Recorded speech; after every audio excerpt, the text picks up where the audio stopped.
नमस्कार। सोचिए कि एक पूरा साम्राज्य बनाना है, लेकिन मुश्किल ये है कि अपने ही सेनापतियों या यहाँ तक कि अपने बेटों पर भी भरोसा नहीं किया जा सकता। तब क्या किया जाए? यही तो दिल्ली सल्तनत की दिलचस्प कहानी है। एक ऐसा साम्राज्य जिसने राज करने के लिए कुछ बहुत ही अनोखे तरीके खोजे, और हम देखेंगे कि वो तरीके कितने कामयाब रहे। आज हम दिल्ली को भारत के दिल के तौर पर जानते हैं, लेकिन ये हमेशा से ऐसा नहीं था। सच तो ये है कि इतिहास में एक शाही राजधानी के तौर पर इसका उभरना काफी नई बात है।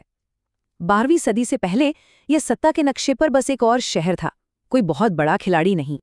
तो यही बड़ा सवाल है, एक मामूली शहर इतने बड़े उपमहाद्वीप के एक बड़े हिस्से पर राज करने वाली राजधानी में आखिर कैसे बदल गया?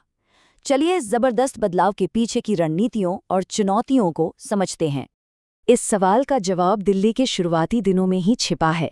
देखते हैं कि वो कौन सी घटनाएं थीं जिन्होंने इसे सत्ता के केंद्र में लाकर खड़ा कर दिया। दिल्ली का ये बदलाव कई स्टेज में हुआ। 12वीं सदी में ये तोमर राजपूतों के अंडर एक राज्य बना, फिर चौहानों ने इसे जीता और ये एक जरूरी व्यापारिक सेंटर बन गया। लेकिन असली गेम चेंजर तो 13वीं सदी की शुरुआत में आया, जब दिल्ली सल्तनत की नींव रखी गई और ये शहर एक साम्राज्य की राजधानी बन गया। अब देखिए, साम्राज्य जीत लेना एक बात है और उस पर राज करना वो बिल्कुल दूसरी कहानी है। सुल्तानों के सामने एक बहुत बड़ी चुनौती थी। इतने बड़े साम्राज्य को चलाने के लिए वो किस पर भरोसा करें? लॉयल्टी यानी वफादारी कैसे पक्की की जाए? सोचकर देखिए, क्या अपने ही बेटों पर भरोसा किया जा सकता था जिनके मन में खुद की ख्वाहिशें हो सकती थी, या फिर पुराने जमींदारों और अमीरों पर जिनके पास पहले से ही अपनी ताकत थी और वो कभी भी एक चुनौती बन सकते थे? ये शुरुआती सुल्तानों के लिए एक बहुत बड़ी उलझन थी, और उनका जो हल था वो उस समय के हिसाब से काफी चौंकाने वाला था। उन्होंने भरोसा किया अपने खास मिलिट्री गुलामों पर, जिन्हें फारसी में बंदगान कहा जाता था। ये सिर्फ गुलाम नहीं थे, इन्हें खरीदा जाता था, ट्रेनिंग दी जाती थी और साम्राज्य के सबसे जरूरी ओहदों पर बिठाया जाता था। इसके पीछे का लॉजिक बहुत दिलचस्प है। एक बेटे की अपनी ख्वाहिशें हो सकती थीं, वो तो सिंहासन के लिए सीधा खतरा था, लेकिन एक बंदगान, वो तो पूरी तरह से अपने मालिक पर निर्भर था। उसकी हैसियत, उसकी ताकत, सब कुछ सुल्तान की ही देन थी, और यही निर्भरता उसे सुल्तान की नज़रों में कई ज्यादा वफादार बनाती थी। बाद के सुल्तानों जैसे मोहम्मद तुगलक ने तो इस सोच को और भी आगे बढ़ाया। उन्होंने मामूली बैकग्राउंड के लोगों जैसे शराब बनाने वाले, नाई और रसोइये को ऊंचे राजनीतिक पदों पर बिठाया। अब सोचिए जरा, इस कदम ने पुराने शक्तिशाली कुलीन वर्ग को कितना नाराज किया होगा। ये तो सत्ता के नियमों को ही बदलने जैसा था।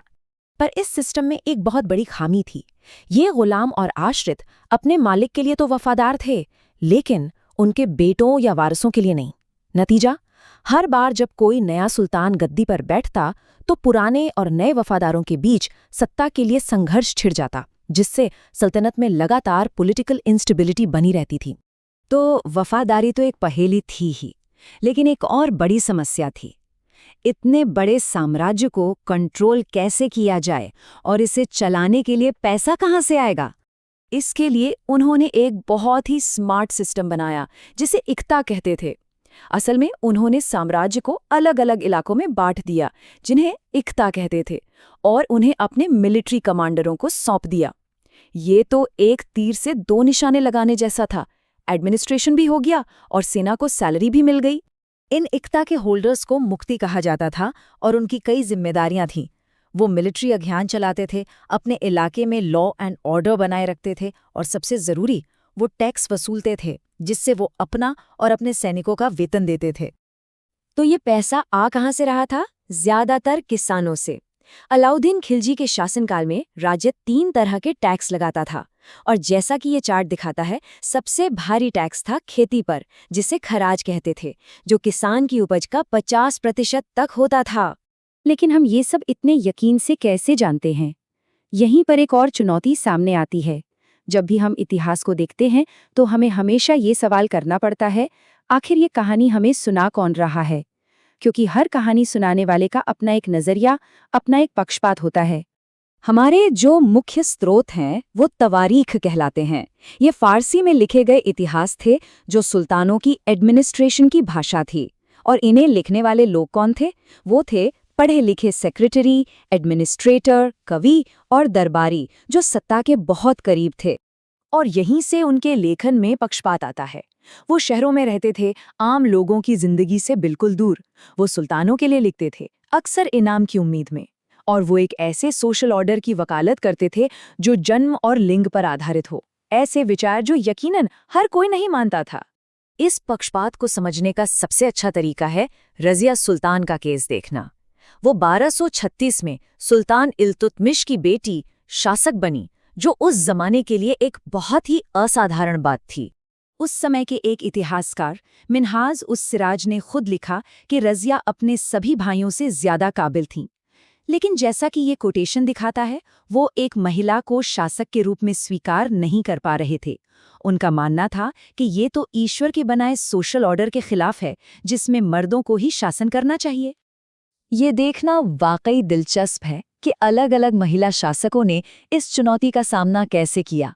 रज़िया ने अपने सिक्कों पर खुद को सुल्तान की बेटी बताकर अपने शासन को सही ठहराने की कोशिश की। इसके ठीक उलट वारंगल की एक और रानी रुद्रमा देवी ने एक बिल्कुल अलग रास्ता अपनाया। उन्होंने अपने शिलालेखों पर अपना नाम बदलकर एक पुरुष होने का दिखावा किया। तो इन सभी टुकड़ों को एक साथ जोड़ने पर एक तस्वीर उभरती है, एक ऐसे साम्राज्य की जो ताकतवर तो था, लेकिन साथ ही बहुत नाजुक भी था। चलिए इस नक्शे पर वापस चलते हैं। ये एक बहुत बड़े इलाके को कंट्रोल करने वाले साम्राज्य का एहसास देता है, हालांकि जमीनी हकीकत कहीं ज्यादा उलझी हुई थी। सच्चाई ये है कि नक्शे पर दिखने वाले इस साम्राज्य पर कंट्रोल अक्सर बहुत कमजोर होता था। बंगाल जैसे दूर के प्रांतों को कंट्रोल करना मुश्किल था और वो जल्दी ही आज़ाद हो गए। यहाँ तक कि दिल्ली के करीब गंगा के मैदानी इलाकों में भी स्थानीय सरदार लगातार सल्तनत के अधिकार को चुनौती देते रहते थे। और ये हमें इस आखिरी सवाल पर लाकर छोड़ देता है। दिल्ली सल्तनत एक ऐसा साम्राज्य था जो व्यक्तिगत वफादारी पर बनाया गया था। गुलामों की अपने मालिक के प्रति वफादारी, ये उसकी ताकत थी, लेकिन यही उसकी सबसे बड़ी कमजोरी भी थी। ये सोचने पर मजबूर करता है, जब इस तरह के सिस्टम की धुरी यानी शासक ही बदल जाता है, तो फिर क्या होता है।